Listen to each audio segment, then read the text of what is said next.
Okay, we're on the night shift. This is the middle of the night. It's 3:25. We're in the middle of an extraordinarily dangerous harbour here at Newhaven with John. What are we doing, John? Well, what it is, we've got a fender pile that's been reported as broken loose.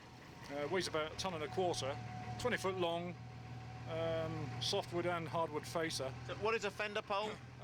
Basically, it's what faces the quaysides. It's a bit of the harbour, in Yes, fact. a bit of the harbour, yes, absolutely. Some of the harbour is falling down around our ears. Oh here. no, it's not as serious as that. And we're in a very small boat. Have a look at this boat here. Who's that at the back of the boat? That's Michael. That's Michael. Give us a wave, Michael. He's our boatman for the night. Very good. Yep. And we spotted the timber now. It's just a case of having a look, because we have had instances in the past where we've just sort of gone straight at them and then got ropes around the prop. Can you actually see it? Yes, I can see her. She's about 10 metres ahead there. Right. You won't be able to see this yet, but it is the most enormous piece of wood you can imagine, floating in the middle of the harbour. This really could cause a lot of damage, couldn't it? Certainly could, yes. It's certainly a navigational hazard. Any additional hazards? I mean, it looks like you've got a bit of rope attached to it. Not really, no. A very expensive piece of timber, though. These things cost something to the order of £200–300. What, that lump of timber is Yes. £200 or £300? So do you actually sell it? No, we shall reuse it. You'll reuse yes, it once you've got it back? Yes, Right. clean it up and face it up, and she'll be ready for use again. I suppose you'll have to catch it before it disappears under there. Yeah. What is it disappearing under here? That's the link span for the ferries. That's the danger. So we've got Right. to clear that before the early morning ferry arrival. Right. Is the tide actually taking us towards the piece of wood at the moment? Yes, we've got to take that into account. We've got an ebb tide and a very strong southerly wind. Right. An unpredictable combination, really. Yeah. Michael, if you can, there is a piece of rope there. If you can just get hold of that with a boat hook. Don't lean out too far, Michael. Can you see any other pieces of rope, mate?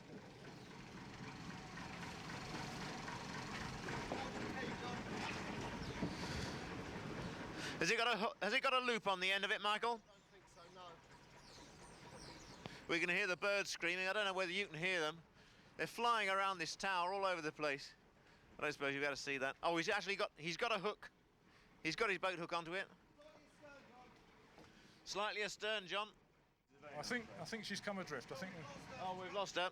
Okay, here we go. Let's go back again. You really are rotten at knots, aren't you? Be a granny this time. So at least the piece of wood can't disappear. Yeah, be careful of the prop. Oh, better be careful as I'm chasing over there in case suddenly there's tension in it. There's a lot of tension in this. Here we go. Can you see that piece of wood, Nick? He's got his boat hook out. About a metre, John. Nearly there. Yeah, we've got it. I would suggest that I tied the knot, because I'm very good at knots. We're very good at knots in the theatre, but I better not suggest that. A wet old bit of rope. What's this? Is this the old bowline? No. It takes too long. Lazy man's Takes hat. too long. The lazy man's hat. Bowline's the best knot we ever invented in the British Navy. This one won't come undone, I can assure you. Right, fair enough. What have you given it? Just a half hitch? Lazy man's hat, we call this one. All right. Watch out for the rope taking up the bit of slack, otherwise we'll tip Nick into the river, Step the other side into of the that harbour. Oh, is this going to suddenly get the other side of it? Absolutely, as we go to starboard, as us sailors would say. And here we are, we're taking it out now, back to our mooring place, where we'll get the crane to hook this piece of wood out. And that's the fact is we're going to use this piece of wood again, because it's 300 quid's worth of wood there. Great stuff. We're on the night shift. Looks like we'll be on the night shift for another couple of hours, to be honest. It would be nice to say we're going to bed, but we're not. It'll take us hours, this. We'll see you next time.